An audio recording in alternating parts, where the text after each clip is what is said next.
देख रहे हैं इन डार्क राजकुमार के साथ। तो चलिए बढ़ते हैं आज की कहानी की ओर। दोस्तों, आज की कहानी है गौतम और उनके साथियों की। गौतम की यह कहानी आपके रोंगटे खड़े कर सकती है, क्योंकि गौतम और उनके दोस्तों ने साफ साफ कुछ ही दूरी से पिशाच को देखने का अनुभव किया है। आखिर क्या है इसके पीछे की कहानी, तो आइए जानते हैं गौतम की जुबानी। मेरा नाम गौतम है, मैं मुंबई से बिलोंग करता हूँ और मेरे सारे दोस्त भी यहीं के रहने वाले हैं। दरअसल ये घटना हमारे साथ कुछ 3 साल पहले घटी थी। इस घटना का खौफ हम में इतना बरकरार है कि आज हमें जंगल के नाम से भी डर लगता है। तो हुआ कुछ ऐसा कि वो दिसंबर का महीना था, नई साल का इंतजार था हमें, और हमारे कुछ अच्छे दोस्तों का ग्रुप भी था। हम पिछले 4-5 सालों से यानी जॉब लगने के बाद कभी मिले ही नहीं थे। सब अपने कामों में व्यस्त रहा करते थे। इस बार यूं ही ग्रुप कॉल में बात हुई, साथ में न्यू ईयर पार्टी सेलिब्रेट करने की। सभी लोग राजी भी हो गए थे और काफ़ी सारे दोस्त आने वाले भी थे पार्टी में। हम सब ने 5 से 6 दिनों की ऑफिस से छुट्टी भी ले ली थी अपनी पार्टी के लिए और दोस्तों के साथ पुराने दिनों को याद करने के लिए। हमारा प्लान आगे किसी पहाड़ी के इलाके में घूमना और ट्रैकिंग करना भी था। अब किसे पता था कि अगले 5 दिन के आगे पूरी जिंदगी छोटी पड़ने वाली थी। इसी तरह जब पार्टी रखी गई तो एक डेस्टिनेशन को फिक्स किया गया। अब ये पार्टी कहाँ पर की जा सकती थी? मेरे एक दोस्त के पहचान में एक जमींदार था। उस जमींदार का एक पुराना फार्म हाउस था जो कि घाटी के जंगल के बीचों बीच था। हमें सुनकर थोड़ा अजीब तो लगा। फिर जमींदार ने बताया कि उसकी बहुत सी ज़मीनें हैं, उसकी सारी ज़मीनें और उसका व्यापार गुजरात में बसा है।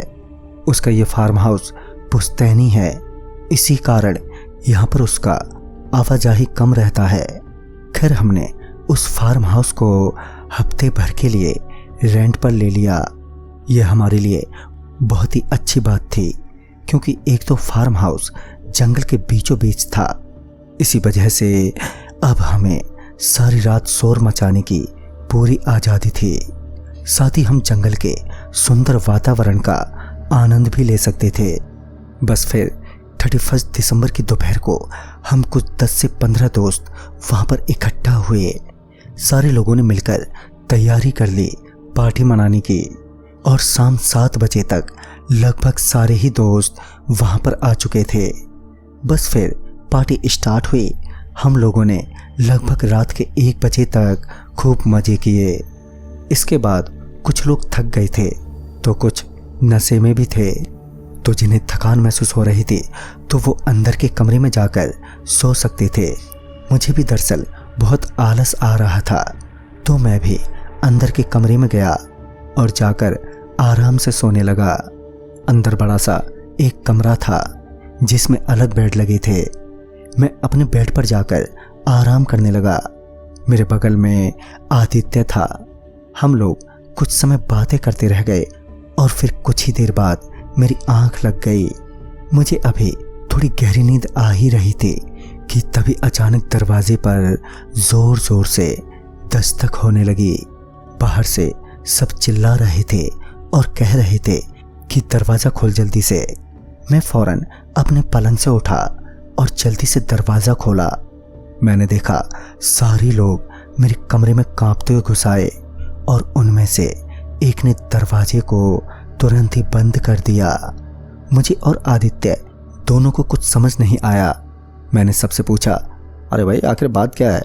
पार्टी के बीचों बीच उसकी ऐसी हालत कैसे हो गई? तो मैंने देखा हमारे 2 दोस्त वहाँ पर नहीं थे। वरुण और कौशिक, जो कि मेरे अच्छे दोस्त थे, जिन्हें मैं अच्छी तरह से जानता था। मैंने उनसे पूछा, कहाँ गए वो दोनों? इस पर एक ने बोला, उन दोनों को वो पिशाच उठाकर ले गया। मैंने बोला, पिशाच? कौन सा पिशाच? क्या हुआ तुम लोगों को? मुझे पूरी बात बताओ। फिर मेरे दोस्त मोहित ने मुझे शुरू से सब कुछ बताया, जिसे सुनकर मेरा भी खून जम गया। उसने बताया, अभी आधे पौने घंटे पहले हमें जंगल से किसी भेड़े की आवाज़ में घुर्राने की आवाज़ आई।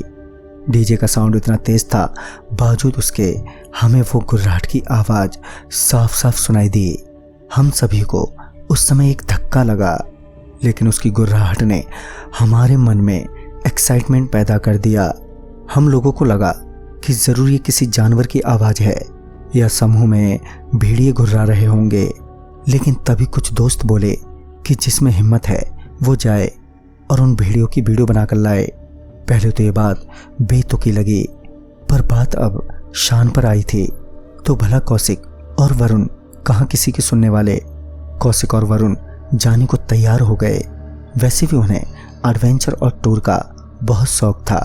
अब पैसों पर शर्त भी लगी थी और कौशिक और वरुण निकल पड़े जंगल के बीचों बीच। 15-20 मिनट हो जाने के बाद भी वो लोग नहीं आए। हम लोगों ने सोचा शायद वो ज़्यादा अंदर चले गए होंगे, तो हम वापस अब बातें करने लगे। कुछ मिनटों बाद हमें उन्हीं दोनों की ज़ोरदार चीख सुनाई दी और अब ये चीखें लगातार आ रही थीं। कौशिक और वरुण चिल्लाए जा रहे थे और उनकी चिल्लाहट में इतना दर्द था कि जैसे उसके जिस्म को कोई नोच रहा हो। हम लोग भागते भागते जंगल में पहुंच गए और फिर जो हमने देखा उसके बाद तो हमारे रोंगटे ही खड़े हो गए। हमने देखा कि एक बड़ा सा सिकुड़ा हुआ जीव, जिसकी पूंछ भी थी और उसके पूरे बदन पर बाल ही बाल थे, वो एक पेड़ की डाली पर किसी को नोचकर नीचे फेंक रहा था। हम लोग कांपने लगे, पर भागने की हिम्मत नहीं हुई हमारी। फिर जब उस जीव ने जब लाश को पूरा चबाकर नीचे फेंक दिया, तब हमें पता चला कि वो कौशिक है। और फिर वही जीव किसी बंदर की तरह कूदता हुआ ऊपर की डाली पर गया और वहां पर जाकर वो एक और शरीर को नोचने लगा। अब इससे पहले कि वो नीचे आकर हमें मार डालता, हम सब ने वहां से भागना ही ठीक समझा। सब लोग पूरी रफ्तार से जंगल से भागने लगे और भागते भागते हम किसी तरह फार्म हाउस तक पहुंचे। मेरा वो दोस्त ये सब बता ही रहा था कि तभी दरवाजे पर जोर जोर से पीटने की आवाजें लगातार आने लगी। ऐसा लग रहा था जैसे दरवाजा कोई तोड़ देना चाहता है।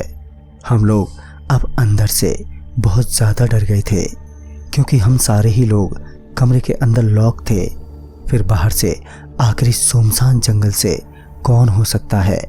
कुछ लोग खिड़की कूदकर बाहर भाग गए, तो कुछ बेड के नीचे छुप गए। मैं भी डर के मारे एक कपड़ के पीछे छुप गया था और लगभग कुछ देर बाद दरवाजा एकदम से अचानक से टूटकर बाहर आ गया। और फिर जो मैंने देखा उसके बाद तो मैं अंदर से पूरी तरह दहल उठा था। मैंने देखा एक झुकेला किस्म का जानवर, जिसकी 2 दांतें आगे की तरफ निकली हुई थी और वो कुछ सूंघता हुआ बेड पर कूद गया और फिर वो दीवारों पर सिसकने लगा। मुझसे कुछ 4-5 कदम की दूरी पर था वो, पर शायद किस्मत मेरे साथ थी कि मैं उसके एकदम करीब होते हुए भी बच गया। उसी कमरे में 2 और दोस्त भी थे मेरे, जो कि बेड के नीचे लेटे थे। उन्होंने भी जरा सा अंदाजा नहीं होने दिया अपनी उपस्थिति का। कुछ समय बीत जाने के बाद वो जीव कूदता हुआ बाहर भाग गया।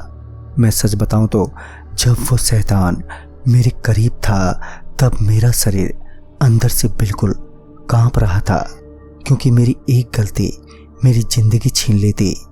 खैर, जैसे तैसे भला टले। हम लोग फिर से एकजुट हो गए।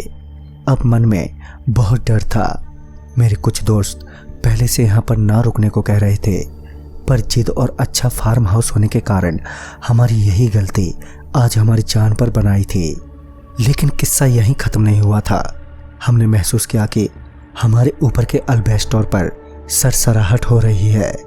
हमें पूरा अंदाजा हुआ कि हो ना हो ये ज़रूर वही दानव है जो आज हमें मौत के घाट उतार कर ही मानेगा।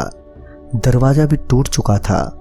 अब वहाँ पर ज़रा समय की देरी हमारी ज़िंदगी ख़त्म कर सकती थी। तभी हम लोग खिड़की से कूदकर जंगल से बाहर भागने लगे। अब सुबह भी होने को थी, पर एक एक पल हमारे लिए ज़िंदगी के सबसे खौफनाक पलों में साबित हो रहा था। लेकिन उस दानव ने अब तक हमारा पीछा नहीं छोड़ा था। वो हमारे पीछे कूदता हुआ भागे आ रहा था। मैं तो वहीं एक पेड़ के ऊपर सबसे कोने की डाल पर पत्तों से ढक के छुप गया और मेरे कुछ दोस्त झाड़ियों में छुप गए। सबके मन में बहुत खौफ था। उस घोर अंधेरे में सिर्फ उस दानव की लाल आंखें ही चमक रही थी। हम लोग सिर्फ भगवान का नाम लेते रहे और कुछ इसी तरह से हमारा समय कटा और 2 से 3 घंटे में सुबह हुई और सूरज की पहली किरण फूटी। उस चमकती रोशनी ने हमारा खौफ कम कर दिया था। फिर हम लोग अपनी अपनी जगह से बाहर आ गए और किसी तरह उस जंगल से बाहर निकल आए।